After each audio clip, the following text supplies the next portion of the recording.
अस्सलामु अलैकुम वरहमतुल्लाहि वबरकातुहू। हकीम मोहम्मद याकूब आपकी खिदमत में हाज़िर है। आप देख रहे हैं यूट्यूब चैनल सरफराज नेमत हेल्थ केयर। आज का जो हमारा टॉपिक है वो दमा के लिए है। ये उज़लाती यानी कि खुश्की वाली तहरीक के अंदर जो दमा होता है उसके लिए हम आज बात करेंगे इंशाल्लाह।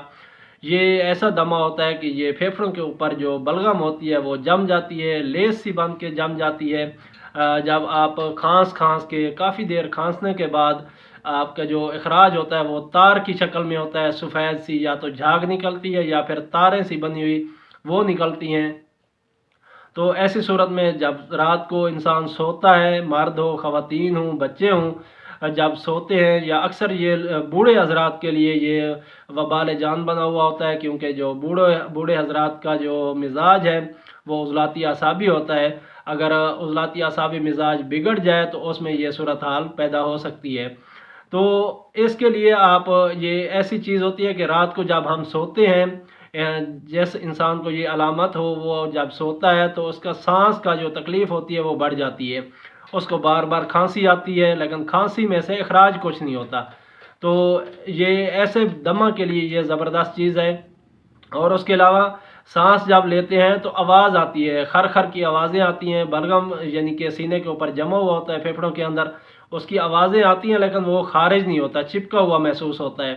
तो इसके लिए इसको आप इस्तेमाल कर सकते हैं। उसके अलावा जब उज़लाती आसाबी तहरीक बिगड़ जाती है, उज़लाती आसाबी तहरीक होती है, अगर आप साथ में ग़िज़ा भी इसी तरह की इस्तेमाल कर रहे हैं, यानी कि अगर तंबाकू नोशी करते हैं, हुक्का वगैरह इस्तेमाल करते हैं, नस्वार का इस्तेमाल करते हैं, और उसके अलावा चाय की पत्ती का इस्तेमाल करते हैं और खट्टी चीज़ों का इस्तेमाल करते हैं, तो ये जो अलामत है ये बढ़ जाती है फिर।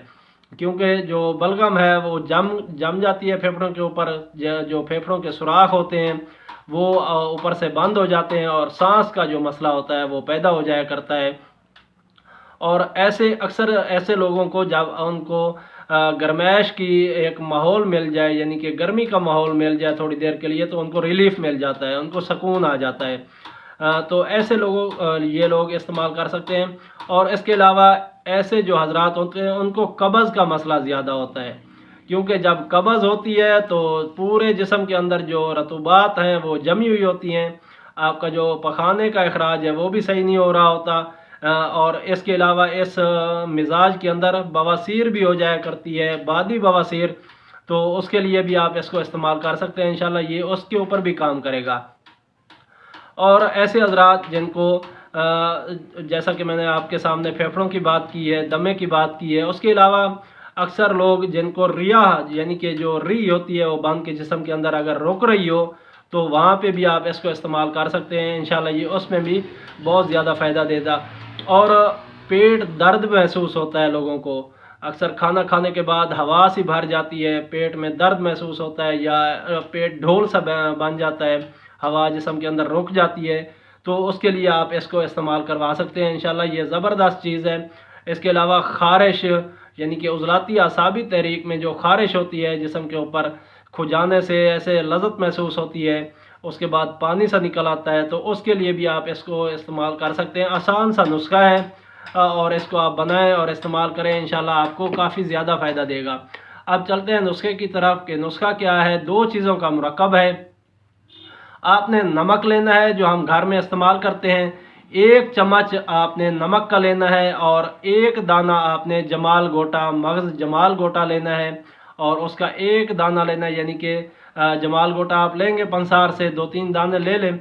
उसमें से आप देखें कि जो सेहतमंद दाना हो, सफ़ेद कलर का हो, हल्का पीले रंग का होता है ये, अगर काला हुआ हुआ है तो वो आपने इस्तेमाल नहीं करना। जो आपको देखें कि आपको सेहतमंद दाना महसूस हो रहा है वो एक दाना ले लें। और उसके अलावा एक चम्मच जो है नमक, जो खुर्दनी हम घर में इस्तेमाल करते हैं, उसका एक चम्मच ले लें। आपने दाने को खरल के अंदर डालना है, मगज़ जमाल गोटे को, और उसको पीसना है अच्छी तरह। उसका जब आप उसको खरल करेंगे तो तेल बन जाएगा खुद ब खुद। और उसके बाद आपने थोड़ा थोड़ा करके नमक उसके अंदर ऐड करना है और खरल करते जाना है। थोड़ी देर जब आप खरल करेंगे तो इंशाल्लाह ये जो नमक है आपके पास ये मिक्स हो जाएगा। अब इसको संभाल के रख लें। ये आपके पास जो नुस्खा है उज़लाती दमा के लिए वो ज़बरदस्त चीज़ आपके पास तैयार है। तो इसको आप महफूज करके रख लें। इसकी जो मिकदार खुराक है 1 चुटकी है, 1 चुटकी। जो इंसान जवान आदमी है या बूढ़े हजरात हैं, 1 चुटकी इस्तेमाल करनी है तो इंशाल्लाह ये आपको बहुत सारा फ़ायदा देगा। ये इसका जो अफ़ाल व असरात हैं वो इस तरह हैं, जब आपको ये खांसी वगैरह तंग कर रही हो, अक्सर इसका जो फ़वाइद हैं वो ज़्यादातर जब आप निहार मुँह यानी कि सुबह खाली पेट होते हैं तो उस वक्त आप इसको इस्तेमाल करेंगे तो इंशाल्लाह काफ़ी ज़्यादा फ़वाइद मिलेंगे आपको। जब आप इसको इस्तेमाल करेंगे थोड़ी देर के बाद 10 से 15 मिनट के बाद आपको एक उल्टी सी आएगी। आपको खांसी वगैरह आ रही हो तो ये उल्टी आएगी एक, और उल्टी के अंदर ही जो आपको कै आएगी उसके अंदर ही बलगम की काफ़ी सारी मिकदार आपके मुंह से खारिज हो के आपके सामने आ पड़ेगी, नीचे आ जाएगी। तो आप देखेंगे खुद ब खुद के उसके जो बलगम की काफ़ी सारी मिकदार जो है वो फेफड़ों से साफ़ हो गई है। और उसके बाद अगर उल्टी या कै नहीं आती तो ये एक पखाना आएगा, आपको नरम सा पतला पखाना आएगा, उसके ज़रिए भी ये खारिज हो सकती है। तो आप इसको बना के इसी तरह इस्तेमाल करें। अगर बच्चों को देना है, छोटे बच्चे हैं, तो उनको आपने बिल्कुल एक जो गंदम का दाना होता है उसके बराबर आपने इसको इस्तेमाल करवाना है। तो उनको भी इसी तरह अगर कै उल्टी आ जाती है तो बेहतर, नहीं तो एक लूज़ मोशन हो के जो अखराज है वो साफ़ हो जाएगा। और अगर उजलाती दमा के लिए आप ले रहे हैं तो आपने 1 दिन छोड़ के एक खुराक लेनी है। इंशाल्लाह तकरीबन 7-8 खुराकों से आपका ये जो दमा है इंशाल्लाह ये ठीक हो जाएगा। और अगर बच्चों को देना है या ऐसे फ़र्द को देना है जिनको वक्ती तौर पे के ऊपर ये मसला हुआ है तो उनको 1 से 2 खुराकें काफ़ी हैं।